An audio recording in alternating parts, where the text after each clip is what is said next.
Hello and welcome. I'm Asuma Katauka and you're watching World Report on News 6 World. Let's take a look at the top headlines of this hour. China issues a stern warning to Japan over Prime Minister Sanai Takaichi's remarks on Taiwan, calling them erroneous and claiming they have fundamentally damaged Sino-Japanese relations. Beijing demands Japan retract the comments and take corrective action, threatening stern countermeasures if Japan refuses to comply.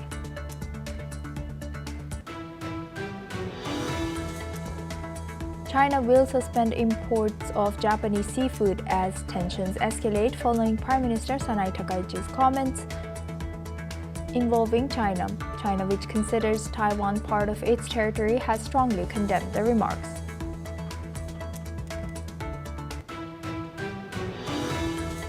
Ukrainian President Volodymyr Zelensky reports that 9 people were killed in a recent Russian attack. He further states that Russia launched over 470 drones, 48 missiles to attack Ukraine overnight.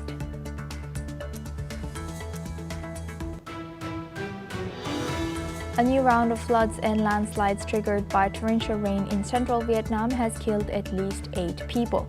Meanwhile, traders are also warning that it could hamper the ongoing coffee harvest.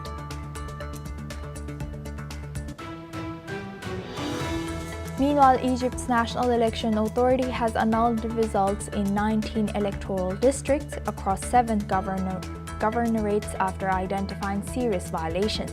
The move follows Presidential Abdel Fattah al-Sisi's directive urging a thorough investigation. Zambia will host Chinese Premier Li Qiang for the first time in 28 years. As the country emerges from a debt crisis, China, Zambia's largest creditor, aims to deepen investment in mining, infrastructure and exports, while Zambia seeks fresh funding to grow its economy and attract international partners.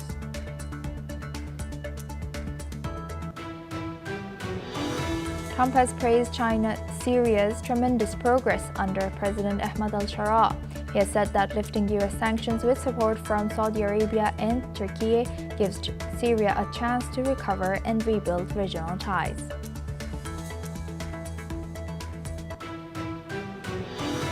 According to Japan's Fire and Disaster Management Agency, a massive fire tore through more than 170 buildings in the Saganoseki district of Oita, Japan, forcing 175 residents to evacuate and leaving 1 person killed. The blaze, which began around 5:40 p.m. local time on Tuesday, it prompted Prime Minister Sanai Takaichi to deploy a military firefighting helicopter.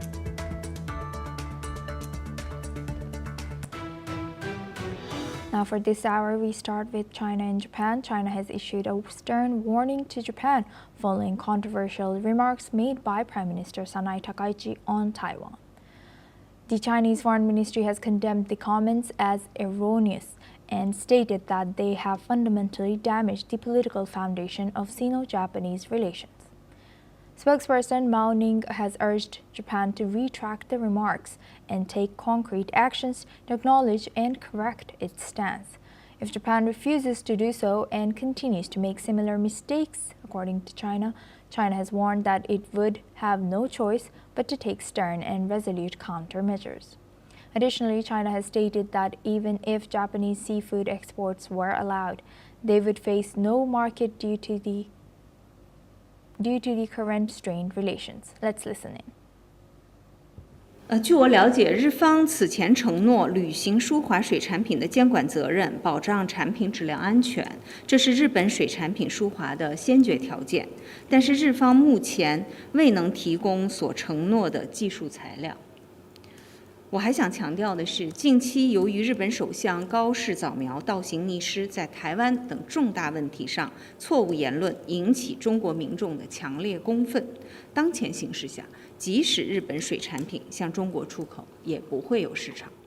Now for this discussion, we welcome Dr. Satoru Nagao. He's a fellow at Hassan Institute, joins us live from Tokyo. Thank you very much, Dr. Satoru, for joining us again. Good to see you. Doctor, what more can you tell us about this ongoing situation between Japan and China? We should remember the remark of the Prime Minister Takaichi. Indeed, she said if China start to invade Taiwan, it could be the crisis for survival of Japan. So in this legal system, Japan will support the U.S. as ally. And if the U.S. joins the battle in Taiwan, it could be related to Taiwan crisis. But he did not mention this is the situation she explained honestly, and but this is not so provocative. Because this is the war has happened just side of Japan, and it is a crisis for survival for Japan and supporting ally. It's a natural thing. So that's why current issue is China is escalating the situation, but only China is escalating the situation. So Japan side explained just honest, and not, after that, Japan hasn't done anything, just send the diplomat to explain it. In case of China, China tried to rise up the tension one by one, step by step, and continue to provoke Japan. So this is the situation. Because China want to escalate the situation, it has escalated. So why China want to escalate is the matter. Indeed, the reason is came from the pattern of China's diplomacy. When the new government sworn in, every time China tests the capability or skill of this new government. In case of the President Obama, the Chinese ship surrounding the US survey ship and bullying. In case of the President Bush, Chinese fighter jet tried to fly just side of the US recognized plane, and finally they hit it. So this recognized plane, US recognized plane, emergency landing has happened in the Hainan Island, and they are the prisoner at that time. So every time the new US president sworn in, new leadership sworn in, they test it. This time the Japanese Prime Minister sworn in, China want to test it. So this is stress test towards Prime Minister Takaichi. So China is rising the tension, escalate the tension, and checking the reaction of Japan side, and what kind of the person, what kind of the capabilities they have is data China want to collect. So this is the situation China want to escalate. That's why China escalated, and the situation has escalated. So, and what China want to do is collecting the data of the new government of Japan, and until they get enough data, they continue to escalate the situation. So now we are under process, and one by one they are escalating the stress test. That is the situation. This is my analysis. Thank you. And how long do you think this stress test would last for the Japanese Prime Minister being first female ever Prime Minister, and also carrying some morale from previous government of Abe? It relies on the data China collected, because when China satisfies, anytime China can stop it. Only China escalates situation. Japan hasn't joined this escalation race. So China can control the situation. China looks like upset, we are upset, but this is attitude, this is as an actor. What they want to do is data they want to get. So enough data they get, it will end. But if they will not get enough data, of course, for a long time they continue to do that. So this is, we should not be the optimistic in this case, because data itself is, it is not easy to get in some case. But anyway, the China want to get, and China will get. Until that time, China will continue this escalation. Right, and to what extent can economic leverage, like the one China is using toward Japan about the traveling restrictions or asking their citizens to halt travel, as these restrictions all have on trade and tourism serve, how do these serve as an effective tool in diplomatic disputes between Japan and China? Case by case basis, it is different. the most critical part is rare earth, I think. They're not travelers. Travelers' case is Japan do not rely on the Chinese tourists because many countries visit Japan now, and in this case, rely on China is very limited. In case of rare earth, for a long time, Japan rely on China, but compared with other countries, it has improved well. In the world, 90% of the rare earth supply rely on China. But in case of Japan, 60% now, because for last 1 decade, Japan's effort was big and reducing the rely on China, reducing the China reliance. So that's why this has achieved 60%. But still, the 60% Japan rely on China. That is a critical point. So that's why temporarily Japan faced damage in the economically.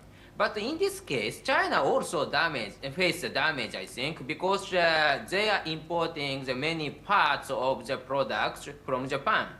Without this, they cannot make the products, even if they say they are the factory of the world. So that's why if Japan try to reply as a proper response from the China's provocation, in this case, of course, it will be the big damage, the economic damage, not only for China but also the other countries. But at the same time, until now, Japan hasn't replied. This means that China's restriction to restrict Chinese traveler to Japan or the limited supply to the rare to Japan, and these are anyway the limited level. So that's why if this level of the economic provocation, of course it will be the very limited damage in the economy. If China escalates more, it will be more bigger damage. But anyway, this is stress test. This means that China does not lack the will to decouple with Japan, indeed, I think. So that's why this is a stress test, not a real trade war or something we need to know. Thank you. Right. With that, I would like to thank Dr. Satoru for joining us and sharing that insight. Thank you very much. Now we move on to our next news. To Ukraine and Russia. Ukrainian President Volodymyr Zelensky has said that 9 people have been killed in a Russian attack on Ukraine as Moscow launched a massive overnight assault involving more than 470 drones and 48 missiles. Zelensky has reported that residential areas were struck in the attacks, causing significant destruction and leaving dozens more injured. Emergency crews continue to work at the site of the impact, where people may still be trapped under the debris. He has also condemned the scale of the assault, describing it as another demonstration of Russia's escalating aggression, and renewed his call for stronger international support and increased pressure on Moscow. Authorities across Ukraine have said that air defense forces were deployed throughout the night to counter the wave of drones and missiles targeting infrastructure as well as civilian areas. Further assessments of the damage are still ongoing. Now for this discussion, we welcome Mark Sutherland. He's a geopolitical commentator, joins us live from London. Thank you very much, Mark, for joining us again. Good to see you. Now, what's your analysis on all of this that's happening between Russia and Ukraine, and including the fact that Ukraine is supposed to be visiting Turkey for the talks for peace, but Russia is not present on the table? Asuma, good to be with you. It's a shame that Russia aren't at that table, because we need this discussion to move forward to end this war. Period. We remember, of course, in February 2022, the Russians then invaded a sovereign country. So let's just put that on the table. But according to reports, there's a comment in the BBC that the reason why this attack has then happened in the ferocity that it has done so is that according to reports, the Ukrainians then announced that it actually used American missile technology, I think the ATACMS missiles, towards Russia. Now, I need to read more reports on this, and we need more and more verification on this. And of course, as we have to remember, the Russian propaganda machine is extremely extensive. But this is why they have then sent in to the reports, as you've just talked about, 470 drones, 47 missiles, and then the destruction, then according to reports of tower blocks and the appalling loss of life, including the attacks against the energy infrastructure of Ukraine. Asuma, you and I could just be here going round and round the houses saying, we need this to end, we need this to end, which we do. Yes. And then he's far more. We remember under the Biden regime, 4 years of not wanting to bash heads together, people stopping the fact that it looks as though was there a peace deal on the table immediately after a few weeks of the Russian invasion, and that didn't go anywhere. So we're back at this constant stalemate, tit for tat, and the awful destruction and the awful loss of life. And as we hold in context again as well, Russia have taken 20% of land. Are they willing to then give that up? I think the answer is no, but we need the people around the table. Is President Trump, who's diverted with issues in the Middle East, will he now pick up the phone again and say, Vladimir, we need to sort this out and we need to have this discussion, particularly as, in my own humble opinion, that militarily, if certain technology is then going into the theatre of war in regard to these missiles, this all needs to be looked at, because this needs to be stopped, because it can only go one way, which is more death and destruction. But does that benefit particular people that make a lot of money out of war, and then it solves in their own minds some globalist stupidity? I've said it, we'll just put that on the table as well. Asuma. Yes, and Mark, so what do you think, how effective are all these countries talking, including us, talking about that we should stop the war, especially now that we know Zelensky and Erdogan will talk, and what are we to make of whatever comes out of this? Will it be effective towards Russia? Asuma, again, you asked the most important question, as I have. And as these countries are doing, we want it to stop.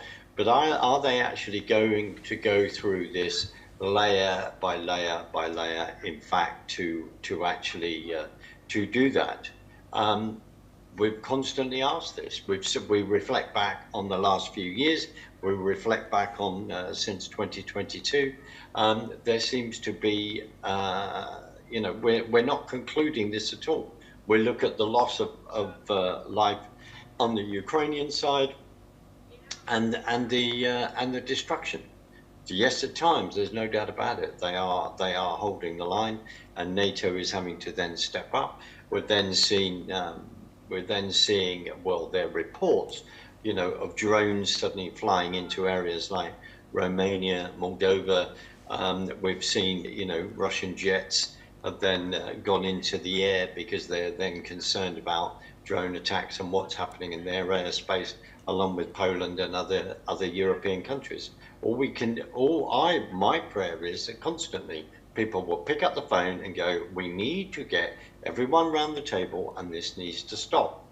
But the Russians are continuing that, because the other thing is, if there then is going to be a genuine negotiation of peace and ending this war, then of course Russia is turning around saying, we want to get to certain lines, because these are the demarcation lines to us.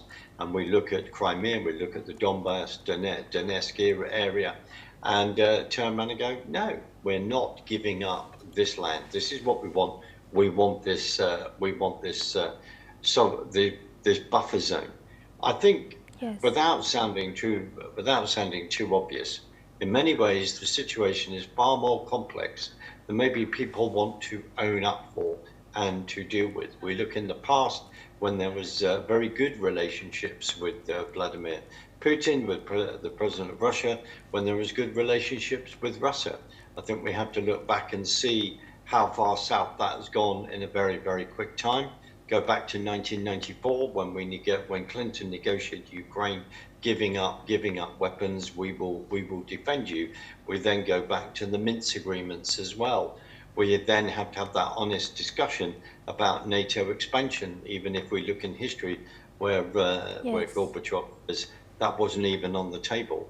Yes. Final point, Yeah. we have to look at the whole of history to see why we are at this point. Asuma. Yes. Thank you very much, Mark, for sharing that. Please stay with us as we come back to you for our next discussion as well.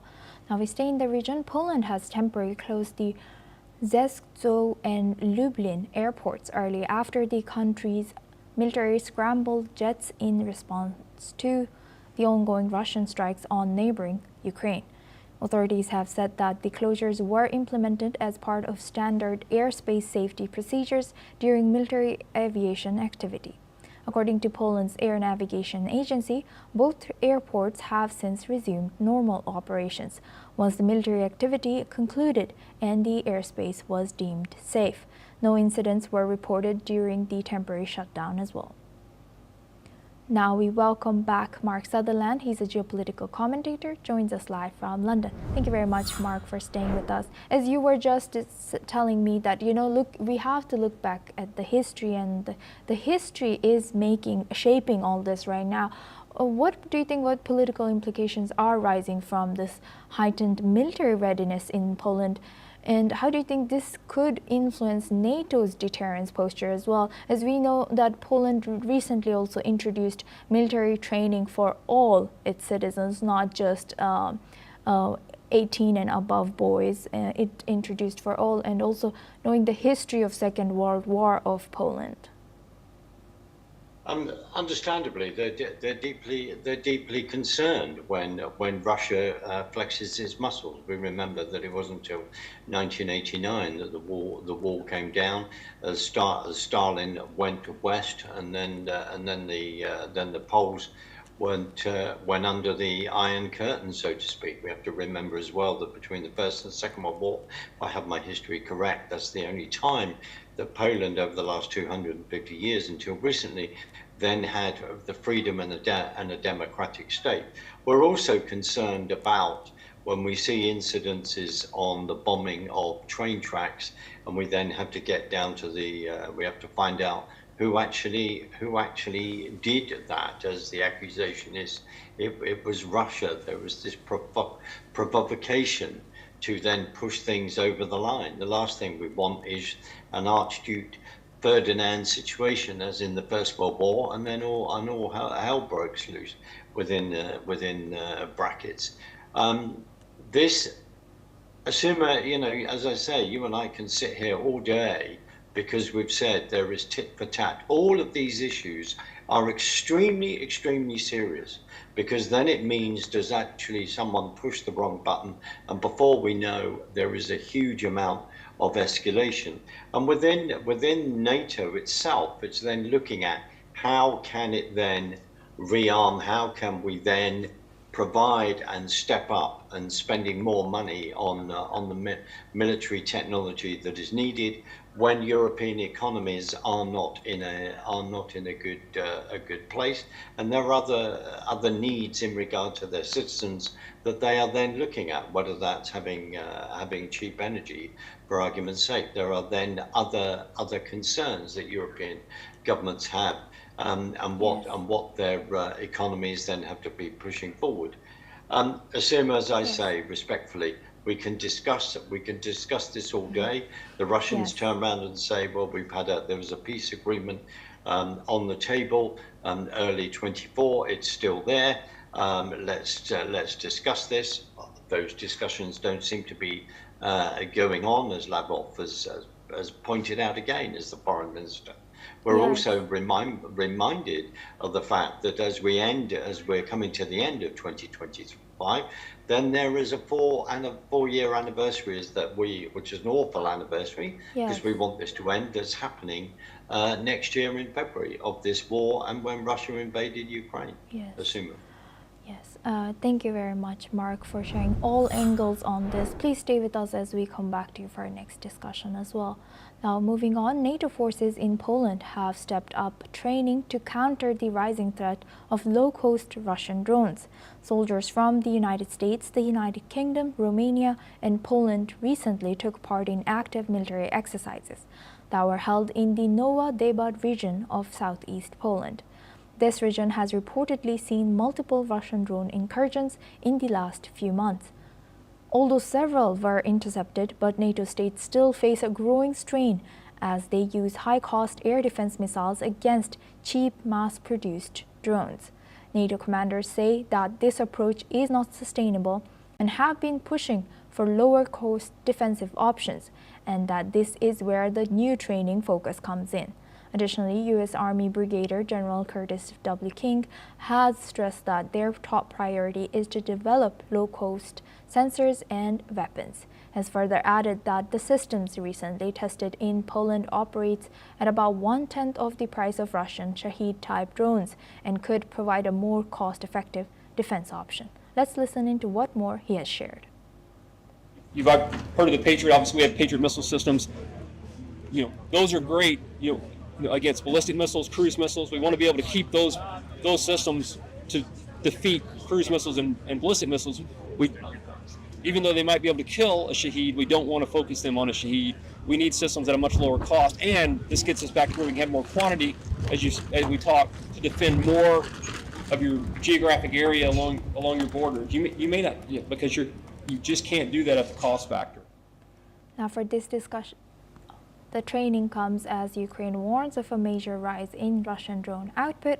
A senior Ukrainian general has reportedly informed that Russia aims to produce up to 30,000 Shahed drones this year, along with over 100,000 glide bombs. Now for this discussion, we welcome back Mark Sutherland. He's a geopolitical commentator, joined us live from London. Thank you very much, Mark, for staying with us. Now, looking at all this, how do you analyze the current readiness of NATO forces and their adaptation and shift towards lower cost defensive systems? Well, this goes, we have to, as you say, we go back a number of years. We remember in the first President Trump administration, when he was really calling out NATO, calling out Europe in regard to the fact that you need to step up. You can't just rely on America, and you need to step up and actually start putting more of your finances into military hardware and defense. Now, there has been government reviews. I believe, of memory, in July, the UK did a governmental review in regard to its defence. So I'm sure that behind in NATO offices and meetings, and they do have them around the world, believe it or not, including conferences in America, that this would be then part of that discussion. How do we create the technology that we need as cheap as possible to be as effective as possible? And now, one of the awful things about war is that you're able to then test your technology. And of course, all the data collection, your previous guest was talking about what China was doing in regard to Japan and collecting data. All the data that you can collect from the outworkings of this military technology in the theatre of war is extremely, extremely important at this time. We also then have to look up who is then supplying Russia, China, Iran, etc., Yes. with all the technology, all the means to then have the finance to push this forward. All of that has to be put in the mix, as NATO is, because as I said earlier, the Yes. economies of European countries are not in a good place. So it's all about pushing forward cost effectiveness. Indeed. Yes, thank you for highlighting that, Mark, and staying with us and sharing that insight throughout our news. Thank you very much. Now we move on to Asia. Torrential rain in central Vietnam has triggered new floods and landslides since the weekend. According to a government report, at least 8 people have been killed with rainfall exceeding 1,100 millimeters in several areas. Authorities say that 6 bus passengers have died in a landslide last Sunday as they traveled between the cities, Dalat and NH8 Trang. Moreover, 7 people still remain missing, including 3 trapped under a landslide in the Da Nang area. Now, the central Vietnam region is a major coffee-producing belt and also home to popular beaches. Coffee farms in the low-lying parts of Dak Rock are submerged, and harvesting has significantly slowed down as heavy rain continues over the weekend.